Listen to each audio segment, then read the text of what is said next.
How's it going, guys? We're back. This is Return to Tennis. Thanks for returning. So we got something up for today. The weather's finally nice. It's been bad. Cool, high winds, rain, snow. We had one day where it was rained and then it snowed and then went back to rain, and then by late afternoon it was sunny and 60 degrees. It's been really crazy, but it's been really wet. But we got a nice day today. Winds are down. It's sunny. It's warm. We're getting out there. But what do we got? Well, we got something different today. So let's talk about, because you know I like my vintage rackets, right? So let's look at how this unfolds over time. So back in like the 60s and 70s, a lot of companies that were involved in like ski equipment or golf equipment, they decided to try to break into the tennis racket business. You had companies like Maruman and Javithon, for example, which really didn't have much success. They had a few rackets. They never really took off. Most people have never even heard of them or remember them. But then you also had companies like Kneissl, Racquet, Fischer, that had a little bit of success for a while. They produced rackets up until the mid-2000s. Fischer went beyond that, but they became Pacific. Basically, Fischer sold off their racket molds and specs to Pacific, and Pacific continued to make rackets that were based on Fischer's. And then you still had some other companies like Vocal and Head that actually had a much better success, and they stuck around, and Head's becoming an industry leader. But a lot of those rackets back then in the 70s, the 80s, early 90s, what I really loved about them is that they had personality, right? They were unique. They didn't have the standard, oval head shape. You had companies that were trying new things, that were taking more risks. Like you took a Wilson and a Prince and a Head racket back then. If you stripped the paint off of them, you put them side by side, you really couldn't tell which was which. I mean, they all kind of looked the same. Yonex was an outlier. They had their isometric head. They were easy to spot. But a lot of the big name companies, they all had a uniform look. They conformed to what they felt was acceptable. Rackets back then had personality. If you looked at like Puma, which became the Astuzas, very unique head shape. Rossinel's had a unique head shape. Fischer's used to have a racket called the Superform, which had a unique head shape. But today, we're going to look at the long gone, no longer produced company of Kneissl. Now, Kneissl in the 70s and 80s, they had a very unique head shape. Now, later on in their production, they moved more to a standard conformed kind of oval shape. You saw that in the 90s. Kneissl produced rackets. Their last production year that I'm aware of, it was like 2010, 2011. And then that was pretty much the end of it with Kneissl producing rackets. They're based in Austria. They had some big name players play their equipment over the years. If you go back, in his early junior career, Boris Becker played Kneissl. Ivan Lendl played Kneissl, and actually he had a racket they produced for him called the White Star Ivan Lendl Pro that he never played with. By the time they had that racket ready to go, he had signed a contract with Adidas.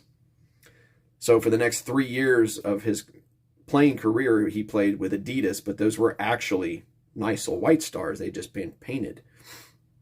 Part of the deal Lendl had when he went with Adidas is that they had to buy the mold from Kneissl. And then 3 years later, Adidas had a factory of their own up and running in France, and they started producing his rackets for him. But prior to that, it was a Kneissl under the paint. And you can actually, on eBay, you can actually find Kneissl White Star Ivan Lendl Pros up for sale. They say it's got his name right on the throat. An unfortunate turn of events there, I guess, for Kneissl. But in the 90s, they also had Gilbert Schallen of Austria and Thomas Muster, who was a pretty big name. He had a racket named after him called Tom's Reach Machine. Extended length, standard oval kind of head shape, 95 square inch. Very well-playing racket from what I've heard. But we're going to look at Kneissl's unique rackets from the early 80s. We're going to start, we got like 5 of them today, okay? we're going to start with, if I can get them here without them falling, the Red Stars.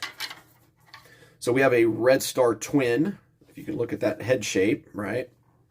It's very egg kind of shaped. And we have a Red Star Mid. These are the same racket. The difference is the head shape. Not the head shape, but the head size. If you look at them side by side, you can see, here we go. The Mid is a bit bigger, right? This is in the back. This one here in the back is the Twin. I think the Twin runs about 82 square inches. The Mid runs somewhere around 87 or 88. These came in different weights back then. All the ones I have today that are Kneissls are between 338 and 341 grams with the grip stripped down. They all had leather. It was old leather grips. I stripped them down to try to get the weight because they were all in like the 350 plus range, like 355, 360. This one, the Mid, I stripped it down and it is still 355 grams with just over grips on it. They came in different weights. I guess there were heavier versions and lighter versions. The Red Stars are fiberglass, graphite, and boron. It actually says on the top boron, which made them a little different from the White Stars. Now, we've got 3 White Stars today that we're going to go out and swing. And I've hit some of these at the club a little bit, just playing around or in drills a little bit. So we have a White Star Masters 30. This one is approximately 92 square inches. I think it's running about 91 point something. Same head shape in the head, but bigger. Now, you saw the Red Star Twin and the Red Star Mid. There was a White Star Twin and a White Star Mid. There was also a Big, and the Big would have been this size, probably about a 92 or a 95. This is a Masters 30. Now, from what I've read, the 30, right, indicated the percentage of head size increase over a standard wooden racket. A standard wooden racket was like around 70 or 75 square inches. This was meant to be 30% larger than that. That is my understanding based on everyone's information that I've gathered on these rackets. The problem I ran into with that is when I get to this next one. This is a White Star Pro 25. It's a White Star Pro 25. So this technically should be 25% larger than a standard wooden racket of the time, which I think, like I said, 70, 75 square inches. The problem is, though, it's not the same size as the Red Star Mid. They're both labeled as mids, right? It says it right here on the top. Mid. When I hold it up with the Red Star Mid, the Red Star is actually bigger. I think this is actually more in the 82 square inch. When I matched it with the Twin, it was the same size. So I don't know what's going on there. Technically at 25, it should be bigger. But it's running about 82 or so. Maybe it's 85. I'm not sure. The White Stars had no boron in them. They were graphite fiberglass, and later some of them also had Kevlar. This one is not labeled as having Kevlar. It's also a White Star, even though it's not white. It's kind of a gray gunmetal color. I like the color, actually. Excellent condition on these frames. I was so lucky to find them in the condition that they are. The last one we have is even further away from the first 2 White Stars. It is a White Star Aero 30. So this one's about 92 square inches. It's an arrow, right? Babolat was not the first ones to make an arrow. White Star Aero 30. Now, this also came in a 20 and just an arrow, which would have been probably the smaller size. This one is actually, it's marked that it has Kevlar in it. Graphite Kevlar, made in Austria. Another thing about these frames, very low flex. They are in the mid to low 50s for all of these. How so? Well, they're unibodies, or what Donnay now calls unibodies. Donnay also makes their rackets like this now. It is a solid piece end to end. There is no pallet. It is a solid stick. So it flexes from the end of the handle out. So they're in the mid to low 50s. All of these are. I've had some of them restrung. The only one that has not been restrung are the two White Stars. Both came in with solid strings in them. Pretty good strings. Or no, I'm sorry, I take that back. The Red Star Twin and the White Star Masters 30, the strings were good. They were practically new.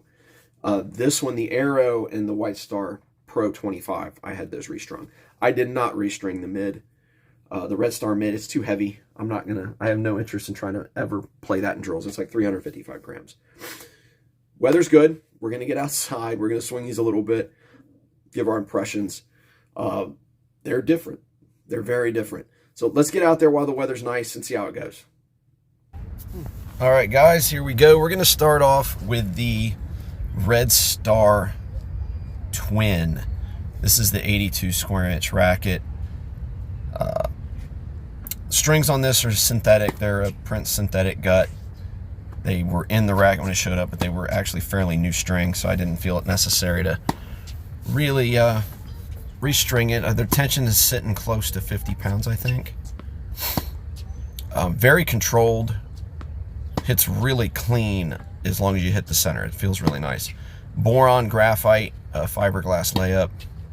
This one I think is running me about 338 grams. I really like it on the backhand side. For some reason, I really felt like I could connect well on the backhands. Forehands, not so much. These frames were definitely a big struggle for me in terms of the head size. Once I kind of get a feel, I had a little bit better success. There we got kind of one over.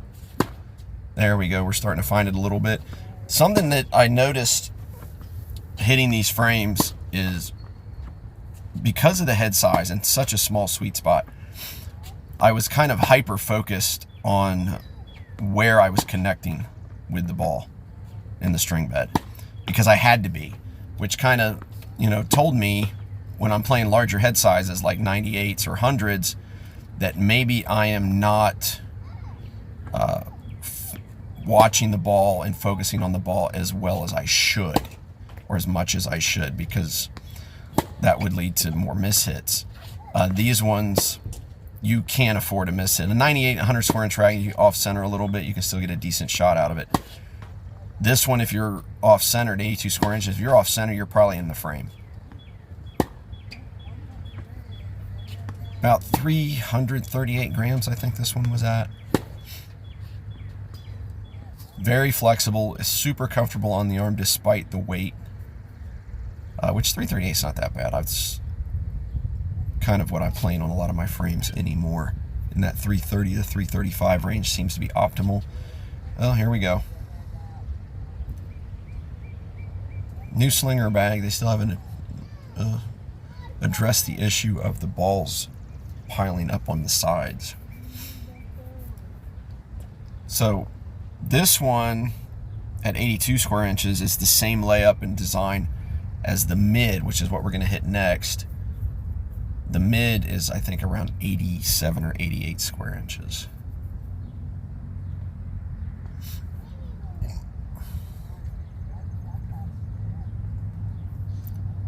Let's get it started back up. Very flexible. All these frames have shown themselves to be very flexible, which is what adds to that comfort. I found that I'm not too bad hitting heavier rackets in terms of how it feels on my arm and comfort, as long as they are extremely flexible. That doesn't necessarily transfer over to when I serve. I've noticed those heavier rackets have a tendency to kind of pull on my elbow.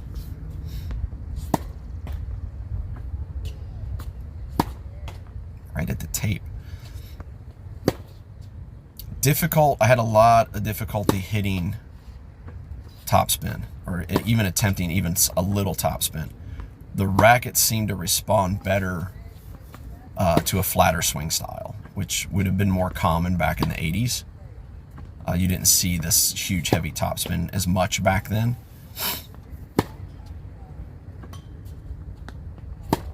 There we go. We're starting to kind of get a rhythm for it a little bit. Overall, I really like how it feels and how it hits. It's too small. It's way too small for me to even consider doing anything with it outside of hitting, just for fun.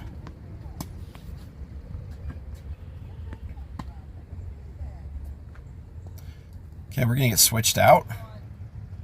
This is the mid, so this is the same layup, boron graphite fiberglass, 88 square inches. Now, I have not restrung this one.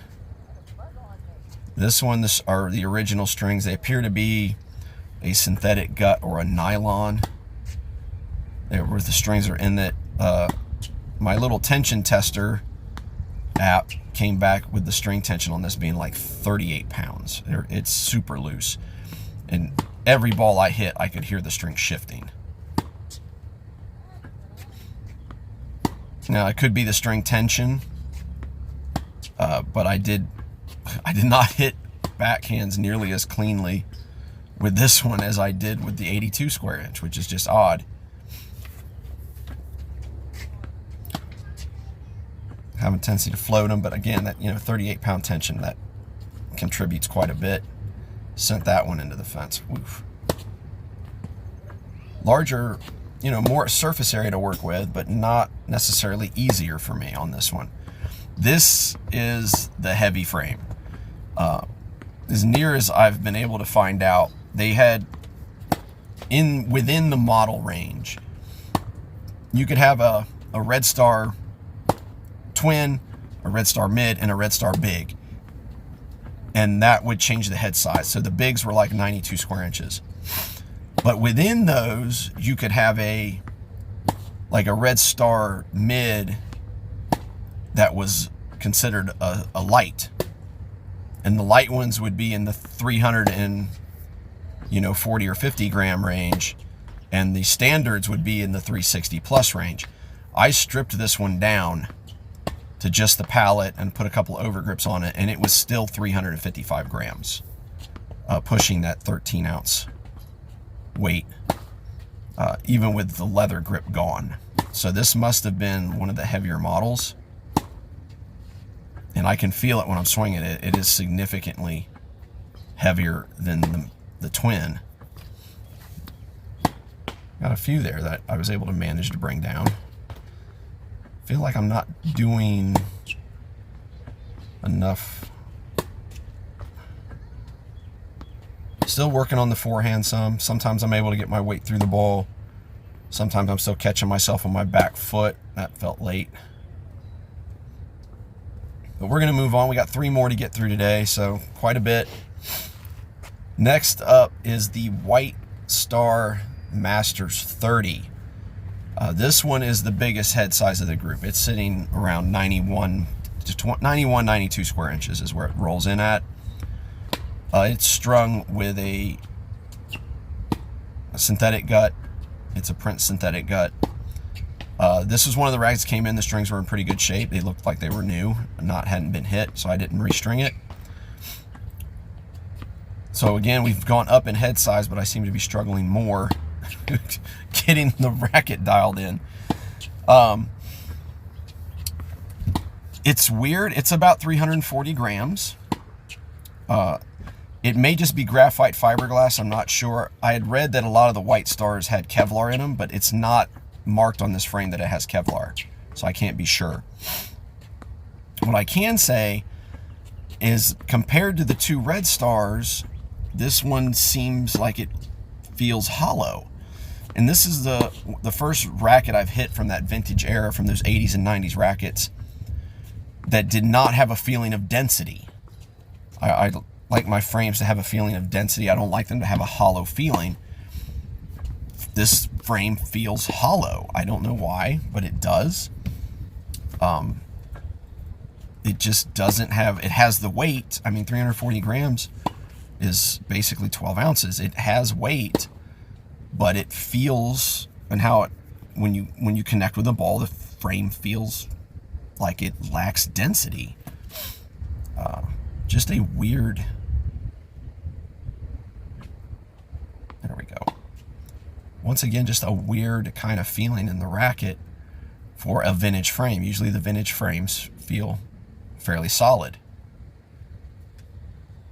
What do we do? Well, here we go again.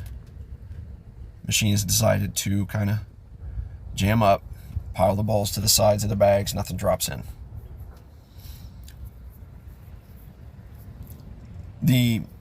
If you're interested in frames like these, there's quite a selection available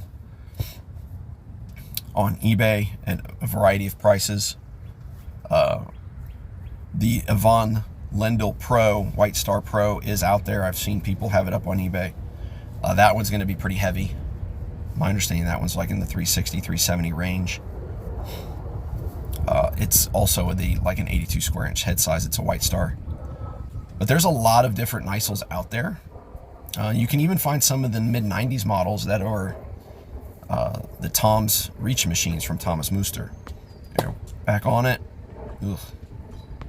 Back foot. Feel like I need to do more with my left arm there.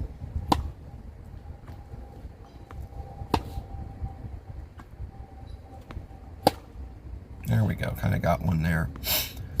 But although it is the larger head size, I felt like it was the least comfortable of the group. It is definitely flexible, but that hollowness in it just kind of throws me off. I don't like it.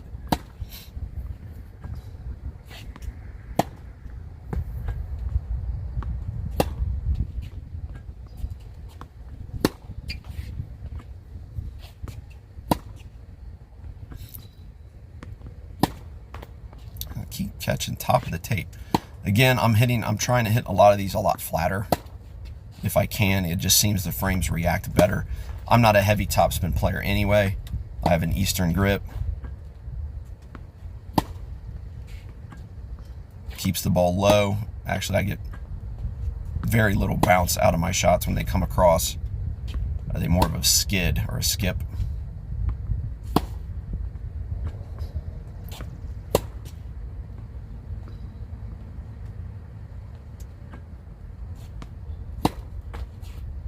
Top of the tape. Top of the tape. Oh, it's frustrating. Fun hit. Don't get me wrong. I do enjoy them. Something that I like having in the collection. Going to go into storage.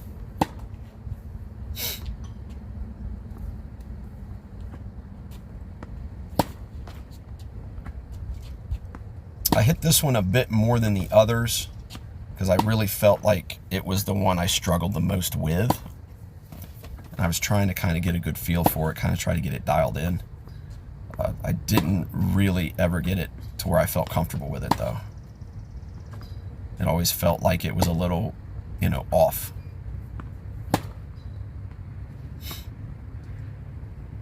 That's the White Star Masters 30. We're going to move to the White Star Pro 25. Now, I assumed it as a mid. It's listed as a mid, and it says 25 on it, which would indicate a 25% increase in head size, that it would be an 88, but it's not. It matches up with the twin, the Red Star twin in head size, 82 square inches. But oddly, I was not able to hit this one as clean on backhands as I was the Red Star. It took me a minute to kind of get a feel for it. There we go. I was able to generate a little bit better topspin with this one for some reason, despite that being the smaller head size. Of the group, this one felt the most comfortable, actually. It had a lot of flex, very easy on the arm. It's sitting at about, like I said, about 338, 340 grams, 82 square inches. But out of the group, it felt the most comfortable, and it felt dense. Like, it did not feel like the White Star Masters. This one felt denser.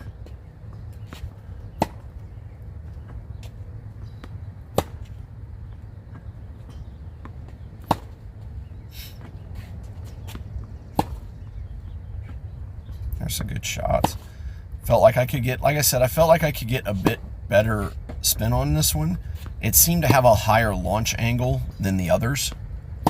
Even when I was being flatter with it, it would still get that ball up and over the net at a bit higher angle than the other three. I actually did restring this one. It came with no strings. I put in Ohm's Alu Pearl Rough, which is a shaped spin-friendly poly out of Germany. It's a nice string. If you're looking for something that's affordable on a reel that you can throw in frames to try out, it's a good bargain. So that's why I grabbed it. Now we're back to finding the tape. There we go. But I would say probably of the group, this one's my favorite. Even though the head size is very small, doesn't leave much margin for error. It is a little more spin friendly. Is very comfortable and feels solid and dense. The only thing I can't do with a lot of these frames, I don't serve very well with them. It's a lot of weight pulling on my arm as I come down through the ball. So I'm not real big on hitting serves with them. Ground strokes feel fine. I don't have any elbow issues hitting ground strokes with any of these frames because of how much they flex, but all of that extra mass swinging down through on the serve stresses my arm a bit. So not something I can do for any kind of match play. I wouldn't take these. All right, last one, guys. We're getting into our last one of the day. It's the most unique of the group. Its head shape is a little different than the others. The throat and the beam are different. It is the White Star Aero 30, so about 92 square inches.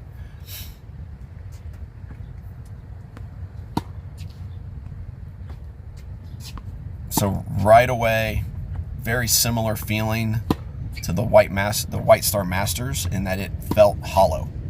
It felt like it lacked density in the frame. Not mass, just feels hollow, which is weird for a frame of that era to feel that way. Higher launch angle for sure. I'd struggled trying to get backhands going with this one. There we go, kind of getting it. Topspin was much easier with this frame compared to all of the other ones. The ability to hit topspin with this racket was far different. A big increase on it. A much higher launch angle by comparison. Even when I was trying to flatten some stuff out, the launch angle was a much higher over the net than the others, but they would still drop in the back towards the baseline. It was a nice, being able to do that comfortably. Solid flex, very flexible, easy on the arm, just feels like it lacks density. I don't know other way to describe it. It did feel kind of hollow.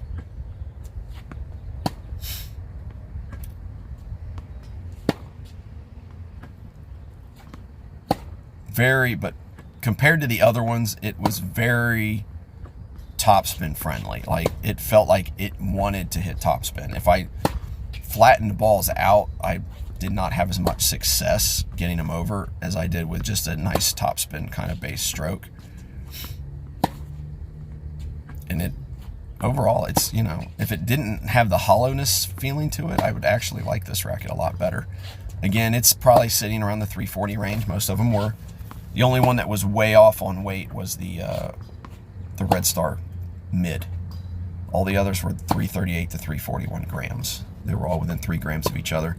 This was another one that had no strings. They got strung with the Ohm's Alu Pearl Rough. But it's still a very solid feeling racket. Just that hollowness to it. I don't know how else to describe that. It's something that I experience a lot with more modern frames, but have never experienced with vintage frames until today. Ooh.